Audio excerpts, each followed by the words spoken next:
vibe out to this, man. Yes. I love it. Testing.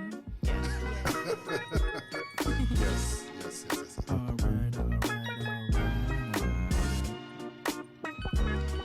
So I'm gonna start rapping. Let me find out you can do a freestyle. I mean, I was A little bit. I write poetry. I leave the raps to This is true. the housemates. Yeah. Do like the slam poetry. Right. All right. We are here, episode 4. My name is Alfield. My name is Sophie. And I am George. And we got a special guest in the building, Yeah. Octavia. Hi. How are you? Welcome. Turn up. Welcome to the party. So, The goat I'm trying to think. Me and Octavia met at an exhibition that Art Exchange, which is a dope art organization here in Grand Rapids, was happening at Woodland Mall. Yes. A few years ago? 2 years ago? I feel like it was. What is time? But yes. Right. With COVID, what is time anymore? So yeah, that's how we met. She was showcasing some work with a bunch of other artists. And actually, I think I bought one of your pieces because I was like, when when you're at an exhibition, the piece just like grabs you, and you just can't walk away. That's literally what happened. That's what's up. But yeah, I want you to just kind of introduce yourself, what you do, who you are, and then we'll kind of jump into it. Okay. I'm Octavia Ink. I am a printmaker, illustrator, graphic designer, a muralist. I'm trying to get used to calling myself an artist because it's so hard to like step out of that imposter syndrome of like, I'm not a real artist, but I'm a real artist. So Absolutely. if I say it enough, Start believing it. Yes, exactly. You said Octavia Ink? Yes. Is that your wow? So my Is that your pseudo name? My Your new pseudo government name Okay. is Octavia Mingrink. And so I Oh. was like, oh, wait, I'm Pretty in Ink Press on Instagram, Yeah. my website and everything. And I'm like, Ink, that's in my like new last name. Because I That's got what's married up. in Yeah, August. yeah. I got married in April. And Congratulations. thank you. And I was like, oh, this is perfect. Octavia Ink. And I'm a printmaker. So ink is Yeah. like my main medium. And Mhm. I'm like, this is like the stars align. That's really Yeah, that's perfect. That's really Yeah. cool. It's really cool. Thank you. Just like remembering to change everything. Yeah. And then That's the hard part. You said you're a muralist? Yes, I'm slowly getting into the public art scene, and it's fun. It's definitely a learning curve. Kind of learning tricks and tips, especially if you're doing an outdoor mural versus an indoor mural. Right. Extremely different. Very humbling experience. Absolutely. But yeah, I'm loving it. It's fun. Dope. It's really cool to like put your art on a building and then step back and like see it, because when you're painting up close, you're just like, oh, I hope this looks good. Right. And then when you step back, you're like, oh shit, I did that. Yeah. Nice. Yeah. Nice. So I just wanted to first gas you up because you do good work that's been everywhere. So we got the murals.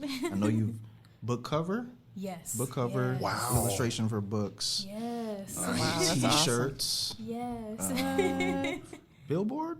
I was on a billboard for On a the billboard. 49507 project with the diatribe. So that was Nice. cool. What you did, Wow. To like see my art like huge, Yeah. huge, and at the intersection of like I think it's Jefferson and Franklin is where it Nice. was. So yeah. So you Busy are an intersection. artist. You're like Yeah. I know. When For like I sure. tell people my credentials, they're like, "What's wrong with Yeah, you?" you're Like an you're an artist. artist.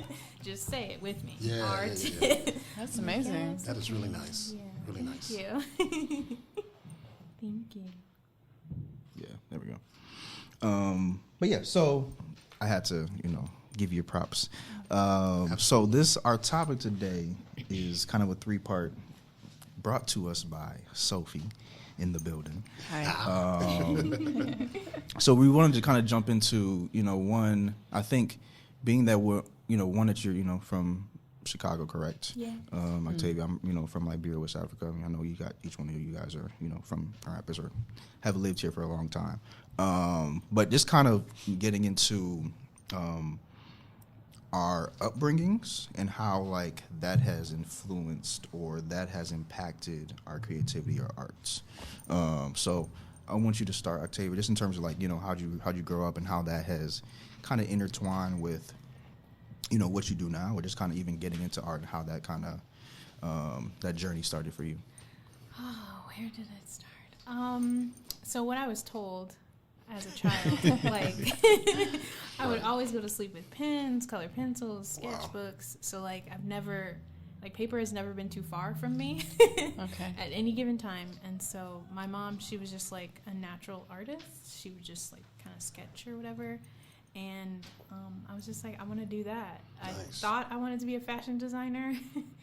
And then I was like, well, I don't know what I'm going to do with that, if I can do that. So, of course, I got kind of tunneled into, okay, you're going to be a lawyer or a doctor. Like, nothing creative. You won't make any money. And I'm like, okay. Was that like parental influences? Yes. My aunt wanted me to be a doctor. My dad wanted me to be a lawyer. I did not go down that route at all. I went to DePaul University. Nice. Originally, I was a double major, so I was like, how do I complicate my life? Let me do two things at once. So it was French and anthropology. Wow. And then I started taking art history classes, and I took one graphic design class. Call my mom, and I'm like, I have to change everything. This is what I want to do. And she was like, you're going to have to stay there longer. I'm like, well, dead is dead. So, so I did that, and I love it. And what I found at the end of graduation, I'm like, okay, I'm sick of being on the computer. I want to do like art with my hands. I want to like make stuff, like physical stuff. So I got into screen printing and block printing, and it taught me patience, because with block printing, you have to take your time if you want your image to like look the same as your block. You can't just carve through it. And so I'm just like, okay, I can do this, but the linoleum that you use, like, it's super hard, so it flared up carpal tunnel, and then I had to like take a year off from that. And then when I switched materials, it was softer, it was easier to use, and I just fell in love with it. And I didn't realize I had a knack for it until like people were like, "Oh, well, do you sell your stuff?" And I'm like, "No, I just make it for me." But as soon as I sold it, like, it just kind of took off from there. So yeah, I loved it. Well, I'm listening to you, and it sounds like everything you do it's physical almost.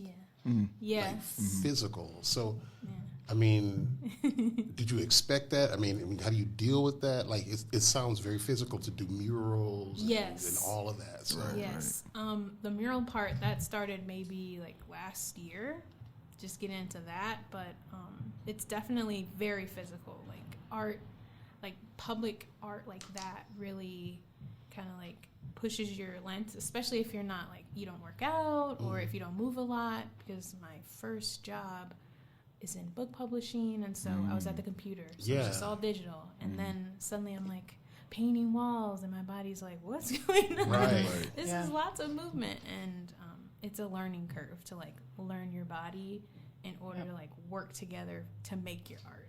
Because like I have autoimmune, so I'll flare, swelling, like it's the worst. And so I have to really take my time. But again, it forces me to learn patience. That's what's up. Art is very humbling. It can be, I should say. That's what's up. Did you ever have, Alfield talks about it a little bit, but having that fear of stepping out and letting your art support you financially? Did you have that fear? Because like I said, you dabble in a lot of stuff. Yes. I think recently. Yes. Okay. So yes. Up until, what was it, Martin Luther King Day, I was working for a book publishing company, and with the encouragement of my husband, he was like, we can get insurance, because that's the big thing. Like, I need insurance in this country. And he was like, we have insurance through my job. You can quit your job if you want to.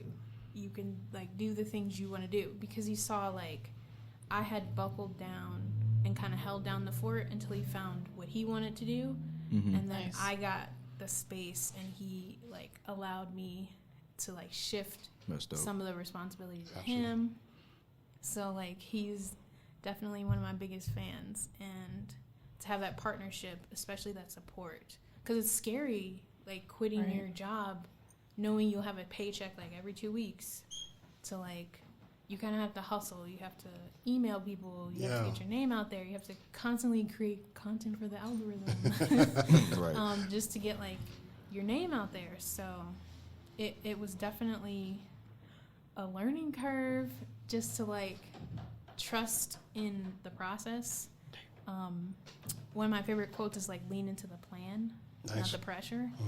And so like you can put a lot of pressure on yourself when Mhm. like it's not consistent, but he was just like, you get consistent work.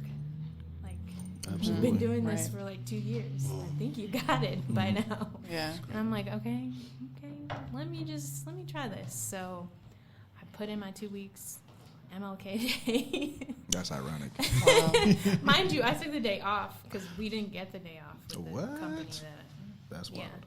And so I took the day off, and then I called my boss like, hey, so It's not today working I'm- out. Right. Exactly. And she was like, what? What do you mean? Right, and it was just it was exhilarating, and then I landed like nonprofit work with UCC here in Grand Rapids, and they've just been nothing but nonstop support with like my art and Wow. stuff, and it's very jarring to kind of get used to like your job trusting you to know what to do.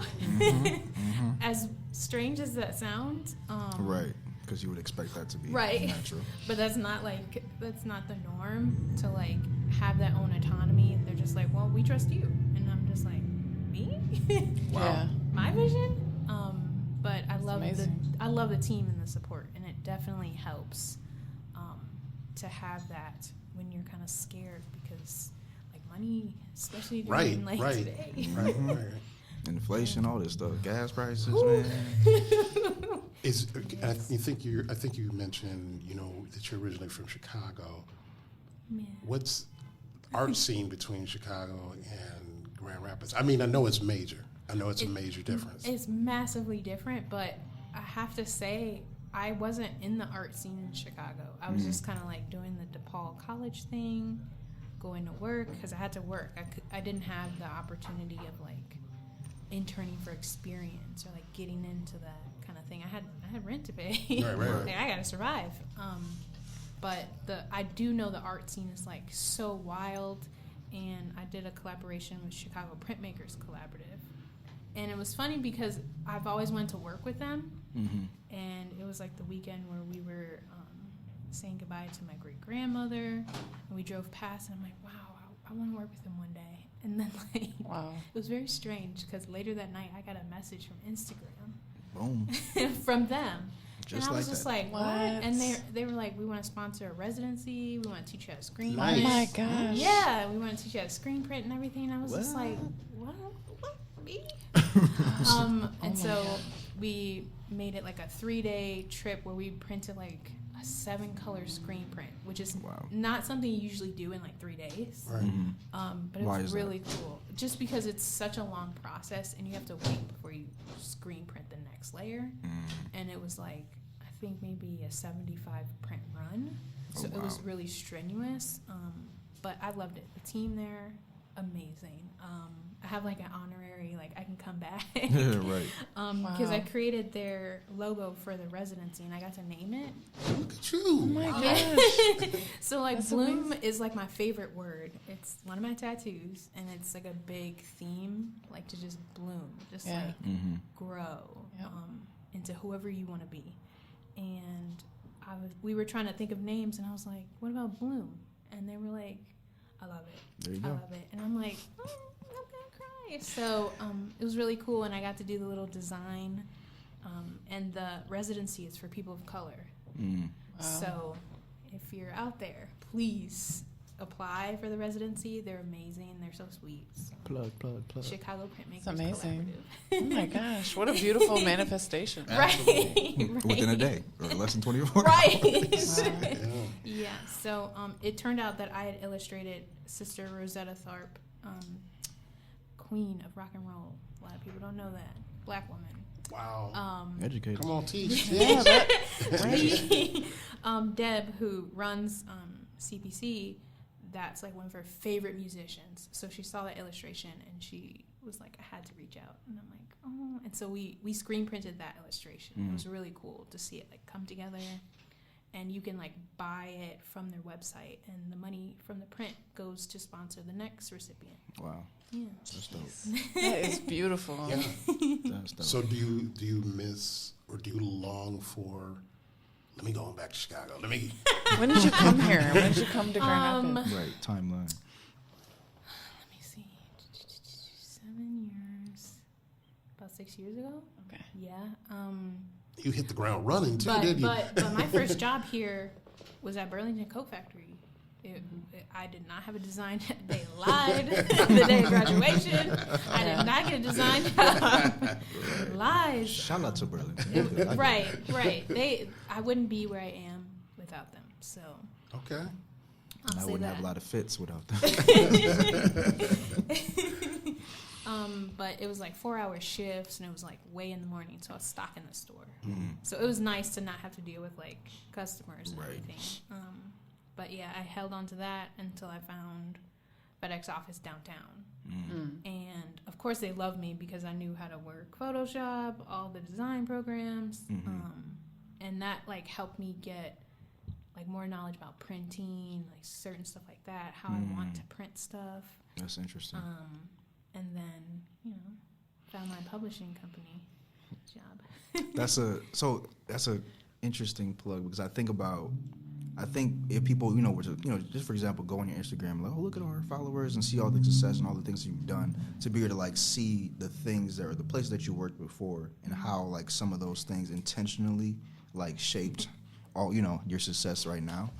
I think is really important, because I think about when I was working in a nonprofit, and before I, went full time doing photography, like one of the things I had to do a lot of was follow up with kids, following up with teacher or students, all those kind of things, and realizing how like that specific thing translated to what I do now, following with clients, following with the different things. So it just, you never really know how some of the things that you're doing before will kind of jump into the next thing. So Absolutely.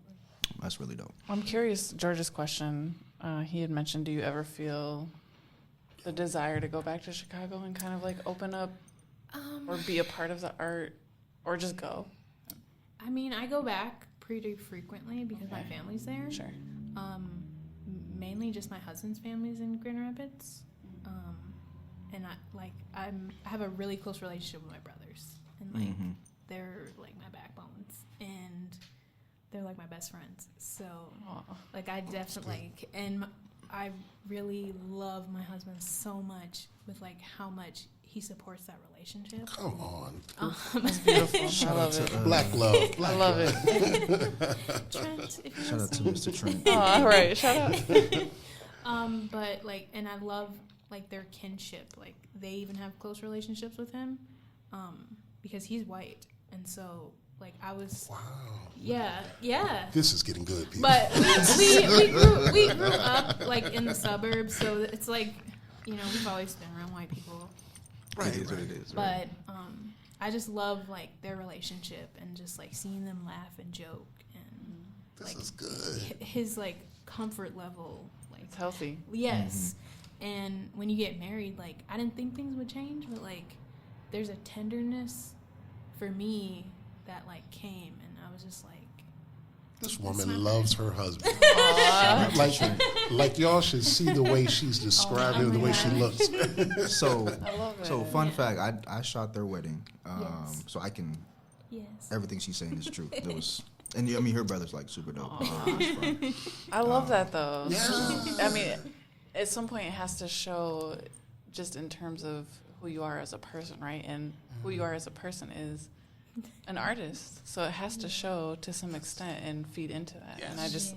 I just love that love is a part of that. Yes. Absolutely. Oh my, That's oh my just God. so Like, beautiful. He loves to pull me out of my head when I'm like, okay, I'm rethinking this design. This isn't working. And he's like, but it is working.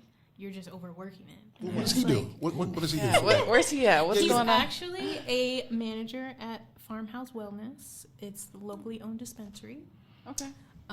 They're really cool. I love them because it's locally owned by someone who lives here. Nice. It's not like one of the big franchises. Nice. So they support the community, and they also do events for like expunging records. So like they care about the people in the community, and they also hire people who live in the area. So I actually met him. So I was shooting for Grand Rapids Magazine. They were doing like a story on like 3 dispensaries that kind of had like more of a, I guess, cultural impact kind of a thing. So that was one of the ones I was at, and I was like, oh, hey. Like, right before we were supposed to, do his wedding, do their wedding. So that was a fun experience. Yeah. But before because we keep getting off track because you're so interesting. Would you go back to Chicago? That was the question. We just bought a house here, Okay. so I love learning the community here. Of course, I miss Chicago. If we had the money to buy another house, yes. Like, I would love to, like, have the best of both worlds. Yes. I know. But I love here. I'm trying to convince my, like, brothers. Come here. Come here. Family is important. But I definitely, like, I miss the accessibility of the city. Like, the buses, the trains, and everything. Because I hate driving. And, like, everything is, like, positioned where you have to drive here. And it's such a hard, like, culture shock. But I don't know. Chicago, it's only 3 hours away, so it'll always be in my heart. But I'm comfortable here. That's cool. I built my space, my community here. A lot of people, and that's kind of a big question because a lot of people, when they move from areas like Chicago, New York, or these bigger cities, and they come to Grand Rapids, they normally want to go back. Yeah. Well, I'm here to transition or whatever and stuff like that. So it's very rare that you hear something like that. Well, I like it here. Well, I moved here for Trent. So. See, there you go. Yeah. Once again, love conquers all. It can. Just keep looking. It's out there for you. Yeah. Love conquers So speaking of communities, I actually maybe want to kind of backtrack. So I want to kind of get to you too about like your upbringing and how that's influenced your respective arts tender. So this is your okay. topic. Sure. Well, my family, my dad was really into the art scene when I was growing up. Was he an artist? He was an artist. He was a part of a group called DUG, which is like Digital Underground. You told me that. Yeah. Yeah, and it was him and a few other homies, but they were rappers, and they would do... Okay, rap group. Yeah. That's cool. They would do So things. you got the within- bars. It's in your blood. No, I do not have the bars. I was not blessed with that. They used to do things within the community, like back in the 90s. Nice. That's cool. Yeah, in early, I guess, 2000s. There used to be a festival here called Wraps Around You, which was like, it was a festival. And Yeah. It used to be a pretty big thing, but it just didn't catch fire, which I think is hilarious, considering the fact that the art community is so much like broadened Yes. these days. Yeah. So I think like if that was to happen now, it'd probably be a pretty consistent thing. But yeah, my dad was really artistic. He was into DJing and always just grew up with a lot of different music playing in the house. My mom is pretty eclectic with like thrifting and repurposing things, and so It all makes sense. It all makes sense. now. That's one thing Grand Rapids does not have. The thrift stores Chicago has. No. The thrifting. yeah. And I can think I all miss of that us so like much. that. Yeah, we all love that. Yeah. It's good grow there. Yeah, so, growing up and being into the arts, my parents were pretty supportive. There was, at one point, though, my parents, my dad more so, was kind of like, art is not going to really support you. I'd like to see you do things a little bit more substantial. And my mom was like, do whatever you want to do. Like, if you love it, I love it. See, And so, I hope to parent like that. yeah, what's up. which like I can't blame my dad either for having the perspective that he had, considering he really tried to be consistent during his artistic outbreak, and it just didn't work out for him, I guess, in the terms of maybe how he had envisioned at the time. So I can see why he'd be like, I want you to have a more desirable or firm plan.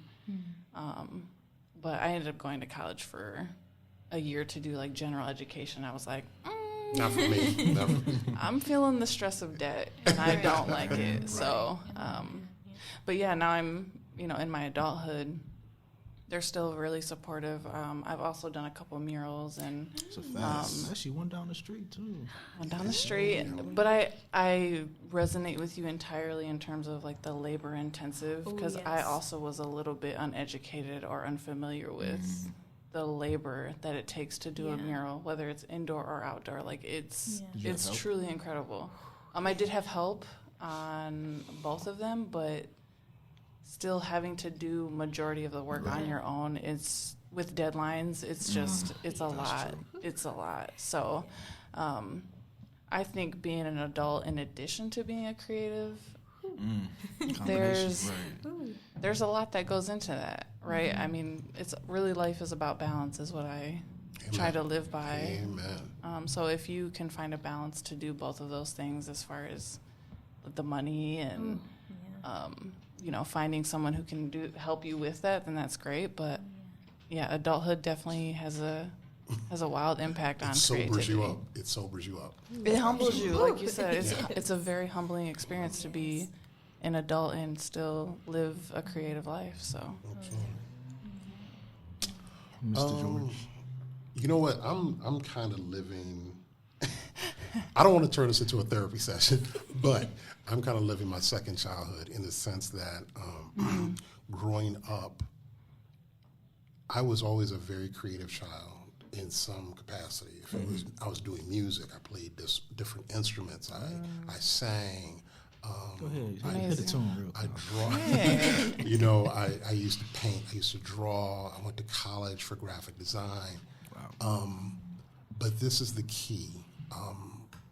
And it's different from Sophie, and I think it's different from you, and I always talk to you about it, Alfield. Parental support will make or break a creative. It will absolutely make or break them. So if y'all listening to this out there, if you have a creative child, feed them the creativity.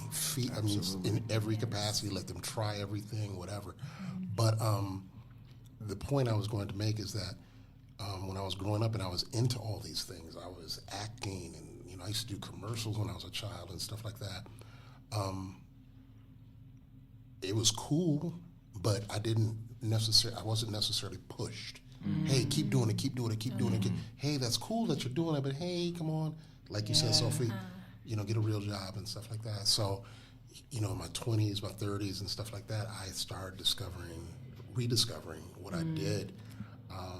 That's amazing, though, because if you think about it, in a sense, it's like a rebirth for you. Because now you're discovering it through a whole new set of eyes and consciousness. Absolutely. And what's scary, I remember I was taking a mentoring class, and the instructor had like 40 men in the room. And he said, write down everything that you do good or that you're talented at. Wow. And I started naming all these. Your list was long, wasn't it? Yeah. Right?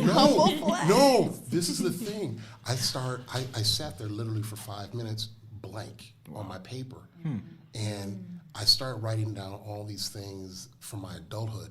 I'm a good speaker and this, that, and the other, and I'm a good manager.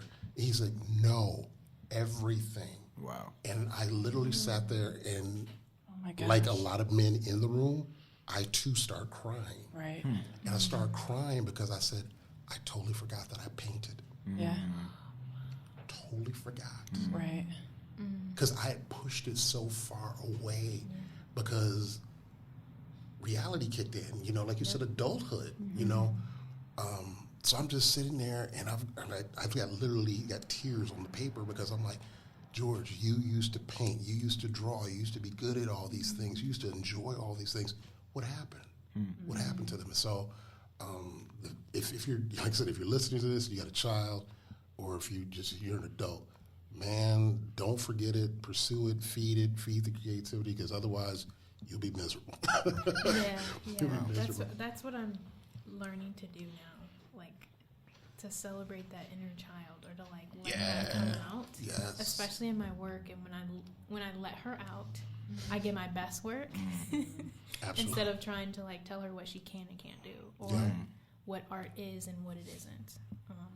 I find that a lot of boxes I'm placed in, I place myself in.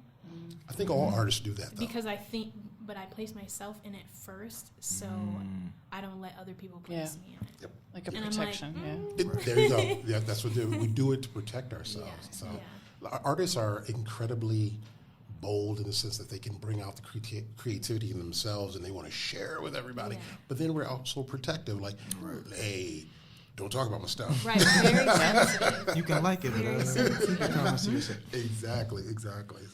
So, was there anybody that, I guess, growing up that kind of fostered or was kind of like an encourager in your, process of all the gifts and things that you were doing? I want to choose my words carefully because my family might be listening.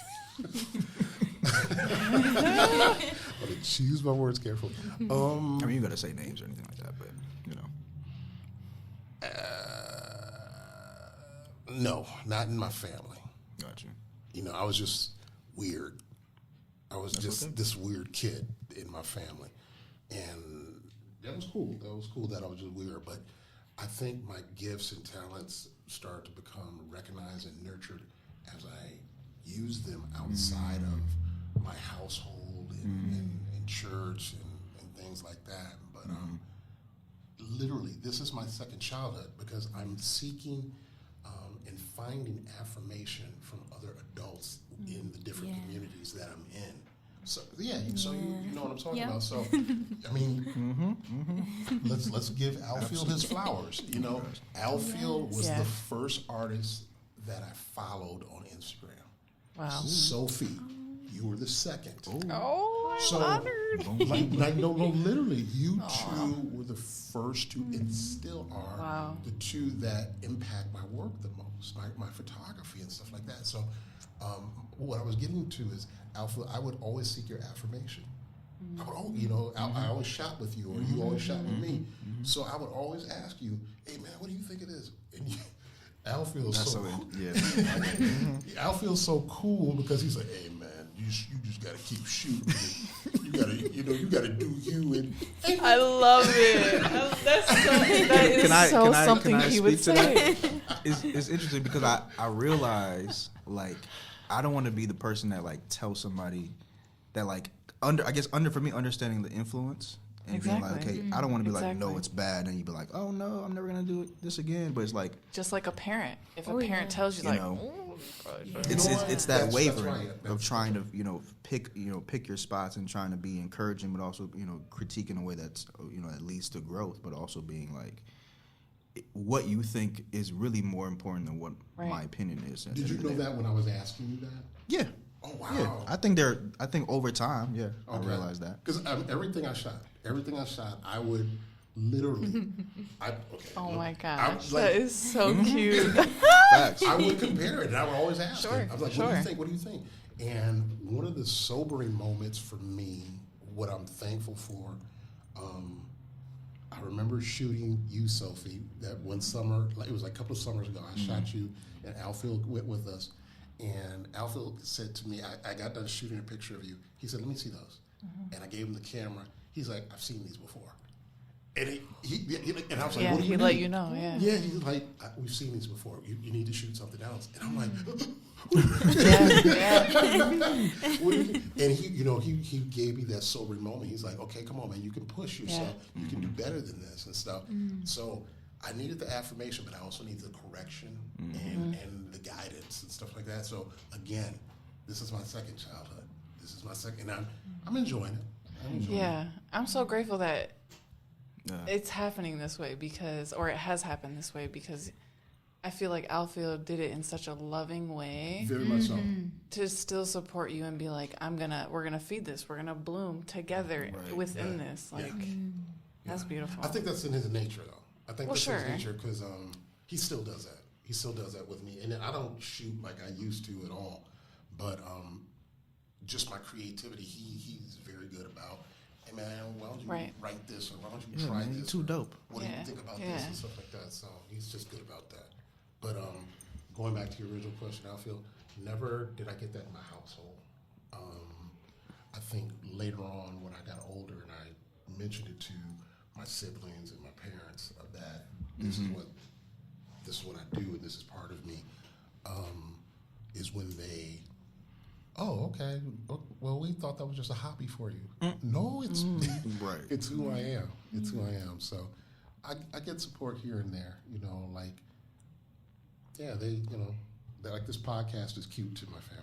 Oh, that's dope. Hey, I have a question. one more thing. Yes. Do you think if you and your family saw more of us in that scene, it would have changed?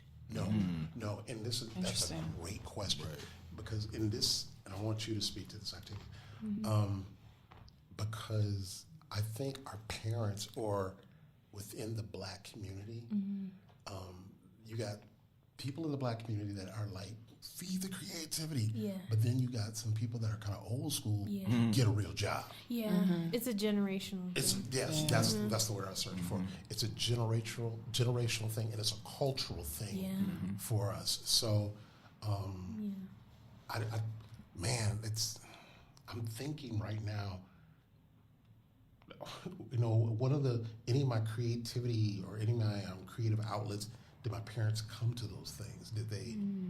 I can't really think of anything that they were just, that's good that he was acting in that or singing in that and stuff like that. Or no, I think it's definitely a generational thing. It's a cultural thing that, hey, don't do that. Just get a real job. Yeah. Get a real job. So Yeah. Right. Wow. Yeah. So for me, man, Yes, I'm trying sir. to think.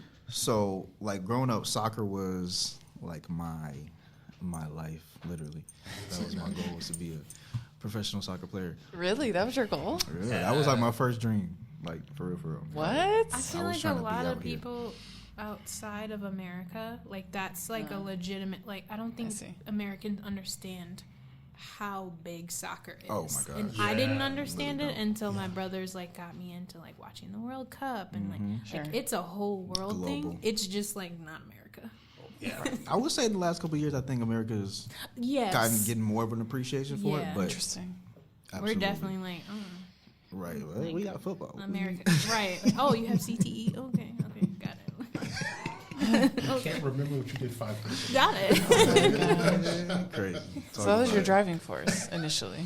Yeah, I mean, travel teams, Sure. snow, rain, shine, all that stuff. We were doing it. So I'm trying to think. I think when my dad, I think there was a period of time when my dad was back in Liberia, and my mom would always make me like write letters and write things to him, or just kind of journal in general. Like, what am I doing today? Those other things. So I think that kind of fostered a lot of like my desire to write, and even just scribbling and drawing here and there and those type of things. But I think for both my parents being educators in a sense, my dad being a pastor, my mom was was a parapro at the time when we were here. When we moved back to Liberia, she was a teacher. So voice and I guess in terms of language and those type of things, I think I got a lot of that from them as well. But I know my dad, like I think back in the day, he used to draw and do those type of things as well as his dad as well. So just kind of thinking about like all the generational history of creativity, and even like one of my uncles, like he does T-shirts for like every family thing. Somebody died, somebody's birthday, somebody's graduation. Yep. Got a T-shirt for it. So there's a lot of like creativity in my family, generally. So I think that recognizing where all of those things kind of came from, and then as well as being, I think most Africans that are pursuing creativity or pursuing that type of thing is something that's usually shunned. It's usually like be a lawyer, be a doctor, Wow, that's those weird. type of things. Like I think generally, but I think from my parents, I never really got that, that that influence. I think for me, a lot of people expected me to be a pastor like my dad, or there was those type of influences or expectations from other people in general. But I think also recognizing that tension of like, man, like, okay, I went into Western as a business major, and then like halfway through, I was like, I don't want to do this. I'm gonna change to creative writing. I'm like, I don't know, am I gonna be able to find a job after writing? Like, you know what I mean? So it was really interesting seeing, you know, over time seeing their support and recognizing, but I think also seeing like the results, right? Seeing the, you know, the accolades or the success and those type of things as more of a confirmation, more of an affirmation. Like, okay, he knows what he's doing and he's obviously doing it. So I think that puts your parents more at ease, because, you know, they're worried. They're like, oh man, how you gonna survive in this world, especially being that they're, you know, both in Liberia at the time, or right now. So I think a lot of that, you know, definitely was part of my, you know, creative journey. So you had a lot of freedom, though, a lot of space to explore. Yeah, I would say so. That's what's up. Mm-hmm. That's what's up. Any questions? Yeah. I was gonna ask. I thought you were gonna keep going. Yeah, me too. I guess, how do you feel now from their perspective? Are they pretty supportive? And then in addition to that, how has that affected your adulthood in creativity? Oh, absolutely. I was actually just talking to my mom yesterday. She was like, yeah, are you on one of your art escapades? Or Aw, that's so cool. So it's really encouraging, like, seeing them, like, seeing their support, you know what I'm saying, in terms of what I'm doing and being proud, you know, of all the things that I've been able to do, especially in the last couple of years. So, and I think for me, it's even more freeing. I think for me, always growing up, being somebody that's always been much more quiet, and a lot of independence, I've always never really worried about other people and what they've thought. Because people are going to give their opinions, and they always have and always will. But I think I really got to a point where it's like, you know what, I'm going to continue to do what I'm going to do. Right. And it is what it is. Yeah. You know? He's still like that. Well, and it's gotten you really far. So clearly right. It's a good method. Absolutely. Okay, so you got the freedom to do what you're doing and stuff like that. Do people like your parents ever say, okay, when is this going to be over? Are you going to get a real job? No. Really? No.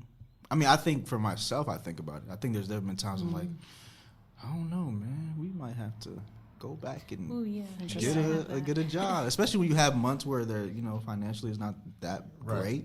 Because, you know, for me, like usually like December, January, like winter months are not always, you know, financially the best. So it's definitely things that cross my mind for sure. But it's always interesting how, like, I'll have those moments, and then maybe like a day later I'll get an email from somebody like, oh, we want to. Yep. So it's just like this reminder, like, you know what, just you're doing the right thing. Just keep it, you know, just keep going, and things will happen. Amazing. Well, I was going to ask Octavia, do you ever get that feeling? Like, I'm out here, y'all. I'm out here. The way I always go to Trent, like, no one's booking me. Like, I don't. Maybe I made a mistake. I'm not a real artist. And he's just like, okay, so have you eaten today? Are you okay? No, I love that. Because you're kind of doing a lot right now, and you're panicking and spiraling, and it's okay. And then, like, just like that, like, maybe an hour later, oh my God, I got a project. That's what's up. Yeah. I think, well, this is the question for both Alfield and Octavia. Mm-hmm. It seems like support systems are extremely important. Yeah. And, you know, to decide whether you keep going forward or not. So, I mean, can both of you speak to that? I mean, what is your support system? How do you maintain your support system? I'll let our guests go first. My support system is my brothers, my husband, obviously, my friends, my mother-in-law is like I love her to death because she is like my biggest, it'll be like the blackest art, and she is in there. I love it. She is like 10 toes down, posting it on her Facebook. Really? Like, yes. She's a writer. Yes, and she's just like the blackest. I also think like she has 2 boys, so like to have a daughter, like that's really big, and to like connect with her, like she's just. she's definitely a driving force. Like her and my husband, I'm just like loved. Like, Wow. loved Nice. sandwich. Like, no doubts, nothing. We're here standing for you. And That's like good. my best friend Malcolm and May, like we're always voice notes whenever we do projects together. It's kind of like a lot because we'll think of really cool ideas and we're just like, okay, so how do we do this now? Yeah. It's a gift and a curse, but Yeah. like to think of cool ideas and you're like, okay, money. How do I execute this? Right. But I feel like we do a really good job together. But yeah, definitely other creatives too. Like just like this, like the way you'll like support me and like ask me to be a part of things. I'm just like, I don't leave my house, but I will leave my house for this. Appreciate I'm it. like extremely introverted, so just being able to share space with like other creatives, I don't realize how much I need it, even though my husband tells me all the time, like it's okay Absolutely. to get out the house. And I'm like, I think sure. that's major. Sharing space with other creators. Yeah. You know, you for one, you're inspired. Yeah. You're affirmed. Absolutely. You know, it's You understand the struggle. Yeah. Yeah. So you're You don't absolutely feel right. alone. Yeah. So yeah, especially with like art block or like when you're just like, I don't feel creative. I feel burned out. I don't know what I want to do, or I don't draw for like a few days, which is just really wild because I'll feel like I should be doing something. And being in that white supremacy work environment of like, okay, I need to be productive. I need to be productive. Right. But like No, rest self-care, is okay. rest, like self-preservation, Man. like that's enough. You don't have to do Right. too much. That's good that you understand that. That's really good that It's you understand. it's I'll fight it a lot. Because I think a lot of us as creatives, we have this we have to produce. We gotta Yeah. produce. We gotta produce almost like a factory. Yep, feed the algorithm. Yeah, you know, I gotta put product out. And that's the truth, you know, because of the culture we live in, you know, gotta keep up with the algorithm and all Right. this stuff. But if it's not there, Right. it's just not there. Right. It's you're not really gonna get any. You're gonna get this picture of my cat and have a good Saturday. Yeah. Right. But yeah, to answer your question, so when I did my talk at the Graham, that was like the main point of it, was talking about like the three communities that like really were supportive in, or have been supporting me, from my campus ministry at Western Michigan University to other creatives in the city here, all you guys, family, those type of things. I think realizing like all these different groups of people that have like over time been there for you, or have supported you, whether that be is sending you an encouraging text. I think one of the things when I was taking this business class, like they were talking about finding a team and realizing that those people didn't have to be like employees. It could be like your best friend that's like at every event that you at all your shows, all those type of things, are simply there just to be encouraging. And I think realizing that like, you have all these people that are, there to support you, and they have different roles and different, ways to, to kind of be that support, is really important. Nice. For sure. Very nice. This question is on my mind before I forget it. Okay, as a timeline, I don't know timeline, but what would you say to a 15-year-old self about what's going to happen in your, what suggestions would you give to that 15-year-old self that's creative like you? Like, what should they do? What shouldn't they do? Well, I don't know if I want to change anything if this is where I am That's today. good. That's Yeah. really That's good. I don't. Yeah, I think a lot of my journey, like those lessons, I needed those lessons. Like I needed to learn whatever I learned in the span of today and 15. Like I needed that to That be is here good. today. You are a Yeah. true creative. Like I needed those humbling experiences. I needed those.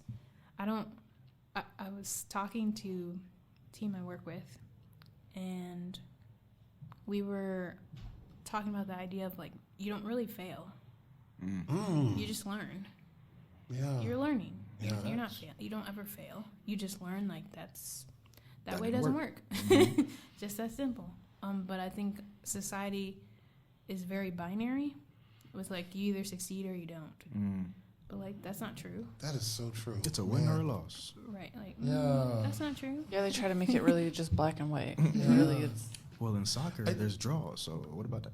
but you know, Sophie, you talked about that on our last podcast about the boxes that people put us. It's got to be this. It's got to be this. It's got to be that and stuff. And wow, it's not that way. But what if just it's not the way. not the box? You know? Yeah, Right. it's good. It's good. So going back to your question about Grand Rapids, Chicago, I want to, you know, being that we're all artists here in, you know, the city of Grand Rapids. Yeah. So last, I kind of want to talk about like our experiences, you know, just being artists, you know, specifically artists of color in the city within the last couple of years.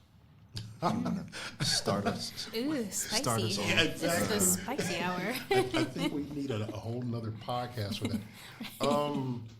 Who wants to go first? Who wants to go? Always our Please. guest. Welcome Yes. to the spicy hour. Sriracha is sponsoring. Hot wings. Where the hot ones at? Right. It's kind of like starting out. It was kind of like hit or miss, or like where do I belong? I think there's a lot of organizations that's opened a lot of that accessibility to people of color, creatives. We need more of that. Absolutely. Specifically, my experience with art markets, it's very hard to get in them. I assume because my art makes white folks uncomfortable. But, you know, that's fine. That's okay. I'm not going to change. Right. That's good. That's good. That is what it is. But just having, again, that support that kind of keeps you pushing, like, okay, I'll eventually find where I land, where I'm supposed to be. And I feel like I have. Good. Yeah, That's good. especially with like the help of like UCC team. And I didn't realize I've met so many people working at FedEx office. I don't know if they remember me, but obviously working in like retail, people stick with you. Yeah. And when I'm like, hey, I remember I met Marcel Fable. Yeah. Oh yeah. Oh, yeah. I printed stuff for the diatribe like Yeah. at the very beginning, and I was like, oh, this is so cool. I wish I could be a part of this. And little did I know, Yeah. a few years later, Boom, bam. Incredible. I Shout out to the diatribe. Got a whole mirror on here. right. So yeah, I think there just needs to be more spaces for us. And I'm 30, so being at my age, I'm getting like fed up with trying to fit in. I'd rather just like make my own space, and then you can watch my space. Like this space isn't for you, but you can watch. But this is like the space for us. I want something for us. I don't want to be a part of whatever they have. There you go. There you go. I think you. That's perfect. And you said it in a very professional. Man, she Because the way I've said that statement before. She said that so professionally. I think me and Alfield always talked about that in Monroe Bryant. Shout out to Monroe. Yeah. Yes. Yeah, that's my guy. That's my guy. You know, Monroe is not going to hold his tongue. Nope. We need more black. Monroe is going to be very direct about it, but I agree with him. And Alfred and I talked about it. We need black and brown spaces, and there are some, but they're not always easily accessible. Yeah. They're not always easily visible. Yeah. There are so many talented black and brown artists in Grand Rapids. So many. But I think one of the things you mentioned, Octavia, that is really dope, you mentioned resources. Yeah. The resources you've tapped into. Yeah. Like you just said, we need more of them, and they need to just be more visible. I heard about this this week. In Canada, they actually give grants from the government to the creatives. I didn't know that. Wow. Yeah. Wow. Yeah. So, and if there's a Canadian listening to this, please, Please send us some money. Yeah. We're trying to please do let some us know. things. But wow. just the way they give grants for housing here or whatever, Yeah. they do it for creatives there. So, like they want to do a mural or something like that. So, Yeah. I just think we need more spaces here because there are just a lot of talented people here. Yeah. Absolutely. I think as someone I feel like I've been a part of the art community for a really long time, and I've dabbled in a bunch of different things, and it's interesting that we're talking about this because I just talked to my cousin Lee. Shout out Leandro Lara. Yes, shout out. Who just moved out to LA. Where's Coast? And one of the things that we recently talked about is, obviously I'm still here. He's kind of on the outside now looking in and experiencing a completely different culture, a broadened view of what it is to be a creative person and just an artist in general in a completely different community.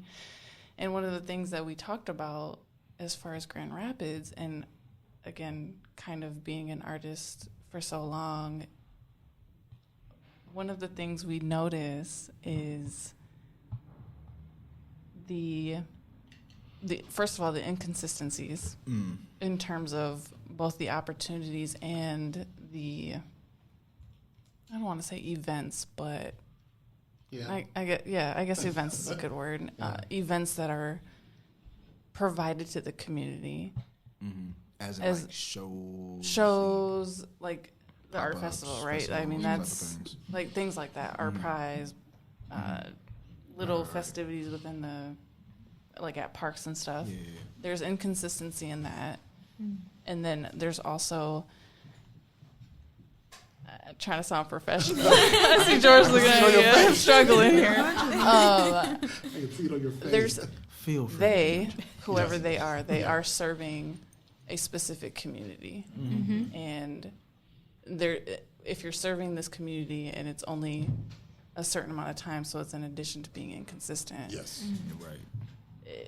It saddens me because I feel like there is a ton of opportunity, like George was saying, and if there is that opportunity, where are those resources? And why are they only being fed to a certain community for a specific amount of time? But do we have to create those opportunities within our community, or are we waiting for them to be given to us? That's a good how question. long are we gonna be waiting? Because I think we're waiting a lot because we're always thinking that the bottom line is dollars. Sure. We need this pumped into our community. We need this pumped into. Which is very true. We do. I think a big part of that is asking those questions, right? So if we know that there's a certain community of people that's predominantly white that has these resources and has access to reaching Black and brown people, how come they're not taking the initiative, or how come we aren't taking the initiative to ask those questions of how to obtain those things? That's good. I think it's kind of goes both ways. Absolutely. At the end of the day, I think we all know as Grand Rapidians that there's a large source of income, or not income, but funds that are being given to more side of a community than others. That's just point blank, period. So I think a lot of it has to do with, again, asking those questions, and how do we ask for those resources? How do we find those things? So I don't know. I do feel like there's an inconsistency. I think that's a good way to put it. I mean, a lot of us, we do it for the love of the art. Sure. Absolutely. But I think, I want to say this professionally, is something like Art Prize being done for the love of the art? Right. Or tourism. Good question. Yeah. There you go. Money. Exactly. So many questions. So, man, And I think we say all of this to not undermine the opportunities that have been given, right? Absolutely. I mean, there is the diatribe, then they're trying to pick up their pace on some of the opportunities that they're giving to specific Black and brown people in that community. in those businesses, as well as predominantly white businesses. They are also giving those opportunities. But yeah, I mean, at the end of the day, It can always be more. it really can. Always be more. I think we might have to do a part 2 with this specific part. Yeah, there's a lot. It's a lot to definitely- unpack. Absolutely. But I just want to, first thank Octavia for being on the podcast. Thank Thank you. Can you you. plug, Thank you. one, because I know we're part of the same exhibition happening right now, but anything else happening? Well, first plug the exhibition and anything else going Well, on with the you. exhibition is in Big Rapids. It's at the Bartdorf Gallery. It's right downtown. It's a beautiful venue. Yeah, It's it like is. it's huge. It's like a bakery, a dance studio, art gallery. We have that, and then for me, it's just like my Instagram, Pretty Please. and Ink Press. Yes. Yeah. My website's the same. I'm in the middle of like transitioning, trying to fix that up. But yeah, you can reach out on Facebook for Pretty and Ink Press and Instagram and email. So, Amazing. yes, but Boom, before boom. we end, I have a little something for the three of you. I'm sorry. What? I Oh, just oh, a oh, little oh, something. Oh my gosh. we getting gifts, What's y'all. in the bag? She is such a She good- brought us gifts, y'all. Oh, She did not bring snap. us gifts. Because oftentimes, That's and one yes, thing I, I love designed. about. You ever had a wrapping paper that you don't want to get rid of? Yep. Okay, that's for you. Because I feel like artists, they don't get their flowers enough. Thank you. This is amazing. And I appreciate that. can I tell you what it is, or do you want to open it and be surprised? We'll probably open it after we end, Okay. for sure. But for sure. yes, But it's beautifully Yes. wrapped. Yes. yellow is like my brand, my color. And you ever had a sticker you don't want to throw away either? I'm like, yeah, I don't want Like to do it. whenever Literally. people get like an order from me, they like open it so like Yeah, carefully. I'm like, I don't want to They're mess like, it I'm up. gonna It's save art in itself. everything. Literally. yes, so much. yes. That's Oh, dope. thank you for having me. But again, thank you for Octavia being on the podcast. We're on all platforms. Don't forget to check out our first 3 episodes already out. Boom, bam, goes out.